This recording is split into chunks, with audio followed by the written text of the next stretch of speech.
I wish we could have stayed longer in Italy, 10-year-old Violet Aldens said, as she watched the streets of Rome flash by from the window of the car.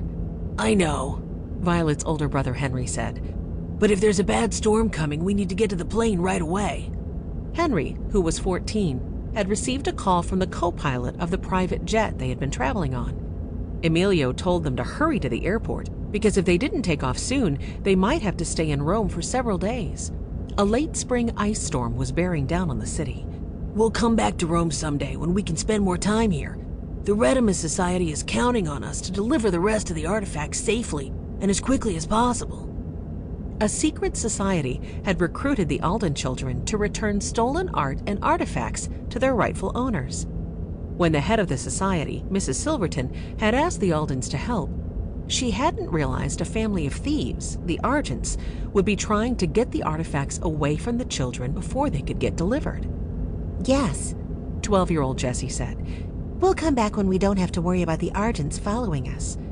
She was worried because they still had 4 artifacts left and didn't yet know where to deliver them. With each artifact, they had received clues to help them find its destination. They had already been to New Mexico to deliver a Native American piece of pottery, Egypt to return a valuable figurine of an Egyptian pharaoh, and England to deliver a small gold piece of jewelry from the time Stonehenge was built. We'll be back, Benny, the youngest Alden, said, because we threw the coins in the fountain. Mrs. McGregor had told them about the legend that if a person threw a coin in the Trevi fountain, that person would come back to Rome. Benny, who was 6, had a lot of fun at the fountain. I wish I knew where we're going now, though, Benny added, sighing. I like the plane a lot, but we can't just fly around in circles, and I wish Mrs. McGregor were coming with us. Their housekeeper, Mrs. McGregor, had been with them in England and Italy. Benny was sad when she said goodbye to them as they got in the car. Remember, she promised there will be other people to help us at our next stops, Jessie told him. Besides, Mrs. McGregor needs to get home. I'm sure Grandfather misses her. The Aldens lived with their grandfather. After their parents had died, the Aldens ran away, afraid their grandfather would be mean. They lived in an old boxcar in the woods until he found them, and they discovered that he wasn't the least bit mean. He even moved the boxcar to the backyard of his house so they could play in it whenever they wanted. Watch must be missing her too, Violet said. Without us there, Watch will be lonely. Watch was the Aldens' dog. Sometimes he got to go with them on their adventures, but this time it wouldn't have been easy to take him along.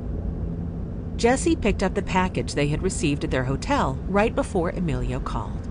They had opened it there, but hadn't had a chance to work out what the clues meant. Don't worry, Benny. The answer to our next destination is in here. We just have to figure out what the clues mean. Once we're on the plane, we'll work on it. The driver took them to the terminal where the private planes were parked.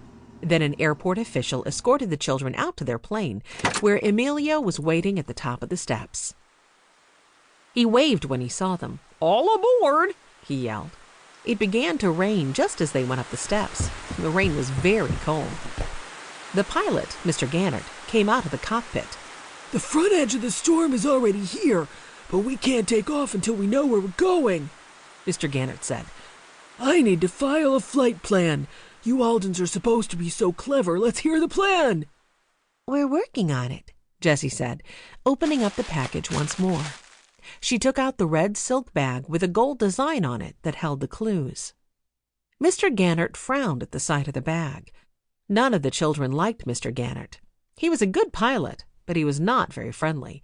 He hadn't wanted the Aldens to be in charge of the artifacts, and they knew he didn't trust them to keep the items safe.